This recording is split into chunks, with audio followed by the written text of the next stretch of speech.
Bom, agora a gente abre espaço aqui no noticiário para falar sobre uma empresa que começou familiar num país de economia emergente, com processos ineficientes e decisões vagarosas. Se tornou a maior do planeta em seu setor. A cervejaria que nasceu no Brasil é a número 1 do mundo. O acordo de fusão da Brahma e da Antártica e o nascimento da Ambev completa agora, no dia 1º de julho, 20 anos. Foi uma verdadeira saga até então. Desde a criação das empresas e da fusão, a manobra dos empresários brasileiros, que convenceu líderes do setor mundial a se unir a eles, passando pelo choque de culturas, de gestão, crises, crescimento. Histórias não faltam, tanto que rendeu um livro. Recém-lançado, De um Gole Só, a história da Ambev e a criação da maior cervejaria do mundo, traz no detalhe como foi possível a empresa nacional se tornar referência no setor cervejeiro. Para falar mais sobre essa história, está comigo aqui a jornalista Ariane Abdala, que é autora do livro. Ariane, muito boa tarde para você, tudo bem? Tudo ótimo, boa tarde, Fabiana, é um prazer estar aqui. Prazer é meu de te receber aqui. Já vou mostrar aqui o livro para quem está interessado em saber. O livro foi recém-lançado, já está à venda nas livrarias aí. E é um livro independente, ou seja, a empresa, a Ambev, a Bembev, só soube desse livro quando a jornalista já estava apurando as informações, já estava em andamento o processo. Foi uma verdadeira saga, né? Foi um trabalho longo, foram que 3 anos de apuração? Foram 3 anos de apuração, eu falei com mais de 170 pessoas, tem algumas listadas no fim do livro, que são as que me autorizaram a colocar o nome. E eu visitei 5 países, considerando o Brasil também, para escrever, então foi um mergulho e tanto. A gente vai mostrar mais uma vez aqui a capa do livro. Enquanto eu quero focar um pouquinho essa entrevista na questão de gestão da empresa, né? E começar por uma história que é talvez o grande marco, né? Que foi a grande virada de página, que foi a fusão entre a Brahma e a Antártica. Ao mesmo tempo, improvável e óbvia por conta do setor. Né? Eu queria que você falasse um pouquinho, esse que foi talvez um marco importante na história da empresa, né, Ariane? Sim, que vai fazer aniversário agora, como você falou, dia 1º de julho, que foi o dia que eles assinaram o acordo de acionistas. Era improvável porque naquela época era muito estranho você imaginar 2 empresas rivais, como era a Brahma e a Antártica, que eram as líderes no setor de cerveja no Brasil, virando uma empresa só. Porque geralmente quem gostava de Brahma ou quem trabalhava na Brahma era acostumado a não gostar da Antártica, a lutar contra a Antártica. Então, de repente, virar uma só não era tão comum quanto é hoje no ambiente de negócios, com tantas fusões e aquisições pelo mundo. Então, foi um marco. Era improvável, muitos órgãos e muitos especialistas acreditavam que não ia ser aprovado pela concentração de mercado, era em torno de 70% do mercado. Mas foi, ao mesmo tempo era óbvio, porque eles vendiam a mesma coisa e tinham o mesmo público, embora os consumidores que preferissem um ou outro. Então, foi realmente um marco. Não, é bem interessante, porque são empresas do mesmo setor, com cervejas diferentes, né? Então, para públicos, né? Todo mundo gosta de cerveja, né? Quem gosta, gosta, mas tem aquela sempre favorita. E você pode juntar forças a partir daí. A empresa que se formou ficou muito reconhecida no Brasil e fora do Brasil também como uma referência em gestão. E muito foi copiado, entre outras empresas, de outros setores, independente se era desse setor ou não, no que diz respeito à gestão. Esse é um ponto forte do livro. Você fala bastante sobre como eles conseguiram trabalhar essa questão da gestão, arriscar e se reinventar, né? Sim, eu conversei com muita gente que participou da construção desse modelo, que de fato se tornou uma referência. Então, hoje, coisas que são comuns nas empresas, como remuneração variável, atrelada a metas muito objetivas, metas financeiras, a meritocracia, hoje são coisas muito comuns que muitas empresas têm e que começaram na Ambev. E quando eles começaram, isso tudo, eles copiaram modelos que já funcionavam em outros setores, inclusive. Muitos modelos consagrados de gestão fora do Brasil. Então, por exemplo, coisas que a Toyota fazia desde os anos 50, 60, qualidade total. Mas eles adaptaram isso para a realidade brasileira, para o setor cervejeiro, para a indústria. E isso foi replicado muitas vezes. Depois, claro que o grupo foi comprando outras marcas, inclusive uma marca belga famosa, né, que também que entrou. E eu fiquei imaginando isso, eu achei muito curioso isso no livro, como eles conseguiram convencer né, os belgas a venderem, a se fundirem com eles, porque era uma realidade cultural, a forma de se trabalhar, a cultura das empresas, muito diferente. Isso talvez tenha sido um embate muito grande naquele momento para a empresa?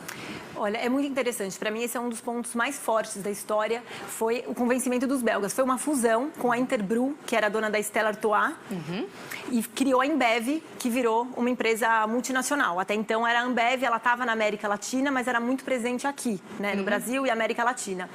E como é que você convence a nobreza belga, que eram os acionistas da Interbrew, né, eles sim estavam acostumados a fazer aquisições pelo mundo há muitos anos, eles cresceram à base de aquisições muito antes disso ser uma prática comum no mercado, e os brasileiros convenceram eles que valia a pena se juntar a uma empresa de um país emergente e imperar o modelo brasileiro de gestão, que já tinha se consolidado aqui no Brasil. O embate foi principalmente com os executivos, porque a minha impressão, ninguém me disse isso, mas a minha impressão é que entre os acionistas estava combinado que ia prevalecer o modelo de gestão da Ambev, que era muito bem sucedido. Mas com os executivos isso não foi combinado. Então, os brasileiros tiveram que conquistar esse espaço no dia a dia da empresa. E os europeus estavam muito acostumados a dar as cartas, né? Como é na economia, países mais antigos, mais consolidados. Então, como chegam os brasileiros lá com um método super agressivo, que é o método da Ambev, e começam a cavar seu espaço a ponto de impor o seu modelo de gestão, que hoje é o padrão da Ambev no mundo todo. Você falou desse modelo agressivo, que é uma questão interna da empresa, é uma escolha, ou foi natural que a empresa agisse assim, de acordo com a sua escolha de gestão. Isso também causou alguns problemas para a empresa ao longo dos anos. Isso também o livro conta, né? Sim. A Ambev ela tem uma imagem dupla no Brasil, né? Entre os estudantes de administração, economia, engenharia, ela é muito bem vista e até pelos próprios empresários de outros setores. Ela é um modelo mesmo para o ambiente empresarial, como você falou. Até o Gerdau, o Jorge Gerdau, o presidente do conselho da Gerdau, falou isso uma vez, que assim, a grande escola de negócios foi a Ambev, né, no Brasil daquele tempo. Por outro lado, os consumidores e pessoas com uma visão menos capitalista começaram a criticar o modelo de funcionamento da empresa. Como ela começou com banqueiros, né, o Jorge Paulo Lemann, Carlos Alberto Sicupira e Marcel Telles, que compraram a Brahma, eles vinham do mercado financeiro, eles tinham uma gestão muito focada em gestão de custos, em corte de custos. E isso em outro Brasil, né, o Brasil dos anos 90, que tinham práticas que hoje a gente questiona muito. Hoje a gente sabe que algumas coisas que são consideradas assédio moral, mas naquele tempo eram vistas como brincadeiras. Por exemplo, tacar tomate de pelúcia em pessoas que não tivessem um bom desempenho ou falassem besteira. Sim, hoje inaceitável, por exemplo, né? Hoje inaceitável. Já era inaceitável antes, mas hoje ainda mais, e isso acontecia, né? Isso acontecia e era visto como brincadeira internamente, né? Então, isso foi criando uma imagem informal, não uma imagem oficial, mas uma reputação questionável. Muita gente não queria trabalhar numa empresa assim. E os consumidores também não gostavam, muitas vezes, dessa grande escala. Você tem a Brahma e a Antártica, viram uma só, fica tudo com o mesmo gosto. Né? Ela vai ser dona de muitas cervejas, porque tem outras marcas também. Sim. Então, tudo isso foi criando uma imagem negativa, que até hoje eles batalham para mudar, não só no Brasil, mas principalmente no Brasil, mas a questão da reputação é um desafio para a Ambev. É muito legal, porque o livro conta desde histórias de bastidores, né, das figuras que fazem parte dessa história, curiosidades de reportagem, né, para quem é jornalista, repórter, sabe o quanto é difícil, suado conseguir certas fontes, passando por esse crescimento exponencial, fazendo com que a empresa tenha se tornado a maior do setor. Apesar das críticas, apesar de um modelo de gestão agressivo, me dá uma sensação de que não tem só um lado bom, nem só um lado ruim. Não é bom nem mal, simplesmente é um modelo, né, que funcionou até então, até certo ponto, teve que arrumar ali as rédeas no meio do caminho e hoje enfrenta vários desafios para se manter, né? É grande, continua grande, como se manter num mundo cada vez mais tecnológico. Acho que o livro aborda todos esses pontos que faz a gente questionar como um case, para quem gosta de negócios, de business, como esse case pode trazer inspiração para quem hoje quer empreender, para quem hoje quer trabalhar em qualquer setor que seja, ainda mais no momento econômico que a gente está vivendo. É um case de business, esse livro mostra esse case de business tão importante para o Brasil, né, Ariane? Sem dúvida. Eu escrevi o livro pensando em gente do ambiente de negócios, um case de business, que é o que majoritariamente é, mas também que qualquer pessoa que se interessa pela história do Brasil, é uma história muito marcante no Brasil. Agora, como você falou, para quem quer empreender agora, né?